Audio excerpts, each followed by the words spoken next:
Through the green glow of his thermal imaging scope, Corporal Jacob Lima saw something that shouldn't exist. Standing motionless in the Afghan desert, 60 meters away, was the shape of a man, fists clenched, perfectly still. Lima adjusted his scope, trying to determine if this was friend or foe. This is the story of Observation Post Rock, a desolate military outpost in Afghanistan's Helmand Province, where 8 United States Marines encountered something that defied every rule of warfare they'd ever learned.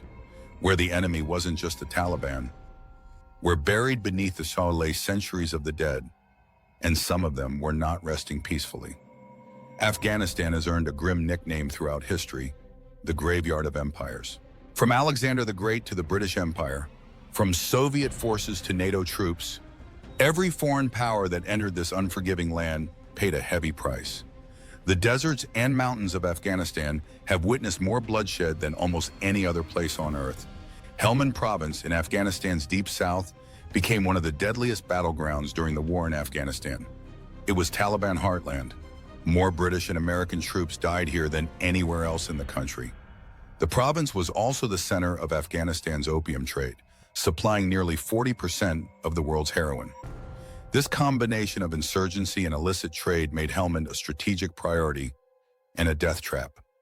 In June 2009, 8 United States Marines were deployed to a small, isolated position southeast of Patrol Base Hassanabad. It was called Observation Point Rock, or simply OP Rock. OP Rock was nothing more than a giant rock formation rising 20 meters above the desert floor. Its purpose was simple: provide a vantage point to monitor enemy movement. But the Marines who arrived that scorching summer would discover that this rock held something far more sinister than tactical advantage. Led by Sergeant Green, the Marine squad arrived at OP Rock expecting a routine 2-month deployment. What they found was a place that immediately felt wrong. The outpost was smaller than other positions they'd seen. Just a handful of tents, some sandbags, and a series of shallow trenches carved into the earth. But it was those trenches that would become the first sign of trouble. The trenches weren't deep enough.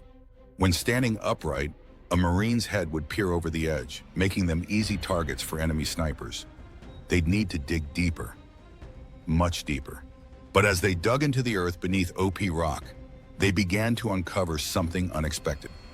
Not just one or two, dozens, hundreds, human remains scattered throughout the soil. Corporal Smith pulled out a long femur bone. The Marines realized with growing dread that they were standing on top of a mass grave. When the British soldiers who had held OP Rock before them prepared to leave, they issued a chilling warning. They told the Americans that the place was haunted, that it was a conduit for paranormal activity. The Marines laughed it off. They were trained warriors, hardened by combat. They didn't believe in ghosts. That belief wouldn't last long. The first incident happened on their second night at the outpost. Corporal Lena was on watch, monitoring the radio for enemy communications. Suddenly, the radio crackled to life. Voices, distorted, speaking in a language he couldn't understand. Lena contacted the main base. "Did you just transmit?" No, the base hadn't sent anything. He grabbed a fresh battery, hoping it was just equipment malfunction. But deep down, he knew something else was happening. As they continued digging over the following days, they discovered more than just bones. Russian military equipment, rusted ammunition, remnants from the Soviet occupation of the 1980s. But some of the bones were far older. Pottery shards, ancient artifacts. This burial ground had existed for centuries, perhaps even dating back to the time of Alexander the Great's campaigns. Local Afghans had warned them. They said the land was cursed, that rebel fighters had been buried alive during missile strikes, that the spirits of the dead, from Taliban fighters to Soviet soldiers to ancient warriors, lingered here, restless and angry. One night, Corporal Lena was awakened by a blood-curdling scream. He grabbed his weapon, certain that one of his men had been captured by the Taliban. But as he searched the outpost, everyone was accounted for. No one knew where the scream had come from. Later that same night, Lena spotted a figure in the distance through his night vision goggles. A man standing perfectly still about 200 meters away. He switched to thermal imaging to confirm. The figure wasn't there. He switched back to night vision, and the figure had moved 100 meters closer. in a matter of seconds. Corporal Diggs was on watch with Smith when he heard footsteps behind him. He turned, expecting to see Sergeant Green. Nothing, just loose gravel settling. Then the base dog, Ugly Betty, a stray they'd adopted as a sentry, began growling at something invisible. Diggs scanned the area with thermal optics.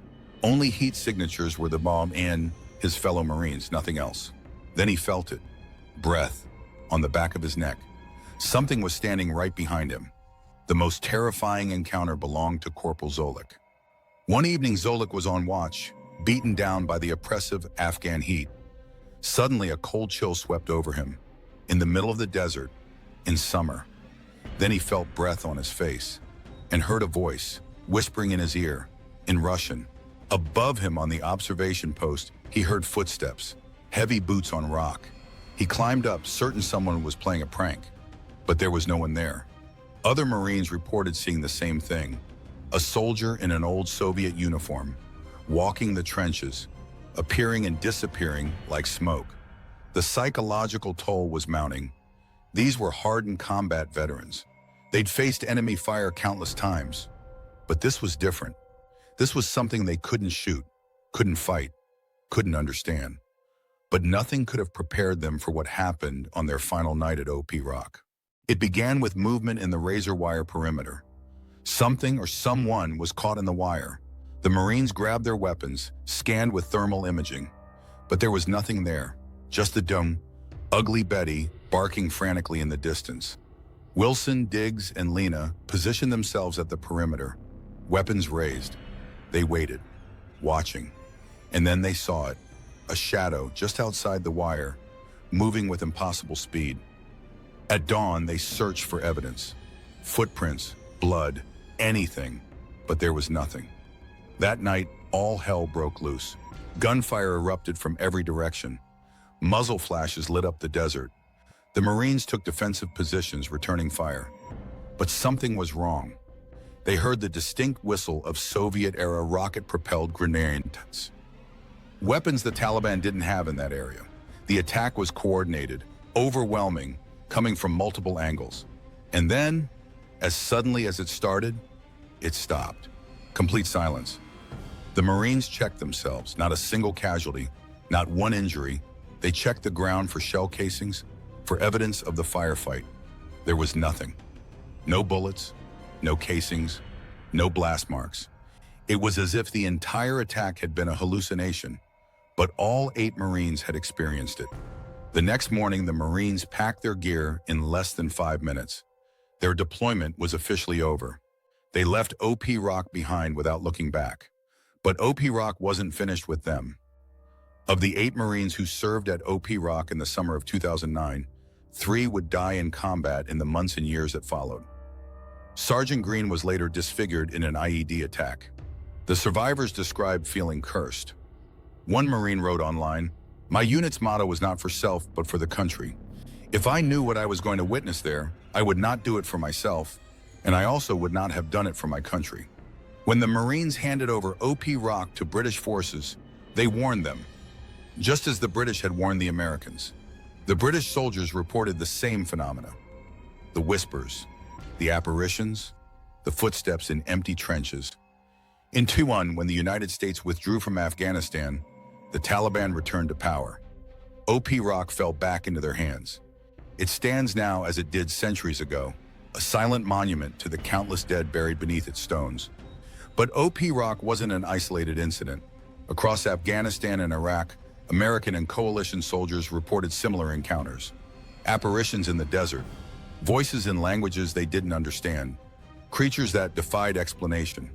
Local interpreters had a name for these entities: jinn, also known as jinn.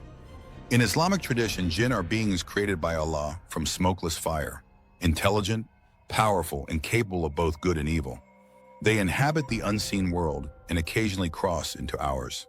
Whether the experiences at OP Rock were the result of jinn, the restless spirits of the dead, or the psychological trauma of war, one thing is certain. Something happened in that desert that science and military training could not explain. War changes people. It exposes them to the absolute extremes of human experience: courage, fear, violence. death. But what happens when soldiers encounter something beyond the scope of warfare?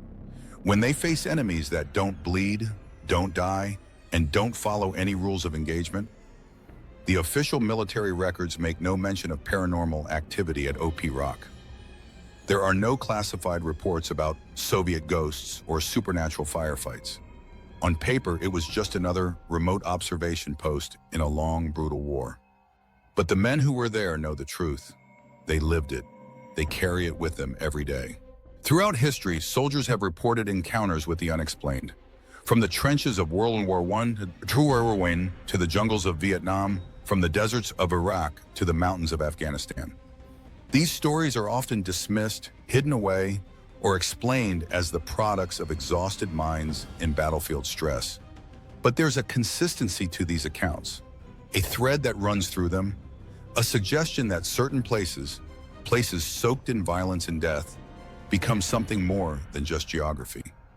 They become doorways. Today, OP Rock sits abandoned in the Helmand Desert. The trenches have partially collapsed. The sandbags have rotted, but the bones remain, buried beneath the sand, waiting. The Marines who served there have returned to civilian life, but they remember the whispers in Russian, the footsteps in empty trenches, the cold breath on their necks in the desert heat, the firefight that left no trace. They remember what they saw, and they know it wasn't human.